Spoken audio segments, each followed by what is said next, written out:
ಈ ಪ್ರೀತಿ ಯಾಕೆ ಭೂಮಿ ಮ್ಯಾಲೆ ಮಣ್ಣಾದರೆ ಈ ಪ್ರೀತಿ ಇಲ್ಲೇ ಏನು ಅಳು ತುಪ್ಪ ಬಿಡೋದು ನಿನ್ ಫೋಟೋದ ಪಟ್ಟಿಕ್ಕೋದು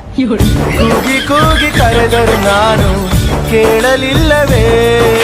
ಹೆಂಗೋ ಕೇಳಿಸ್ತೈತೆ ಗೊತ್ತಾಗುತ್ತೆ ಅವಳು ಮೊದ್ಲೇ ಕಿವುಡಿ ಒಮ್ಮೆ ಬಂದು ಹೋಗೆ ನೀನು ಕರುಣೆ ಇಲ್ಲವೇ ಅವ್ರ ಅಪ್ಪ ಮುಂದೆ ನಾಯಿ ಹೊಡ್ದಂಗ್ ಹೊಡಿತಾಳೆ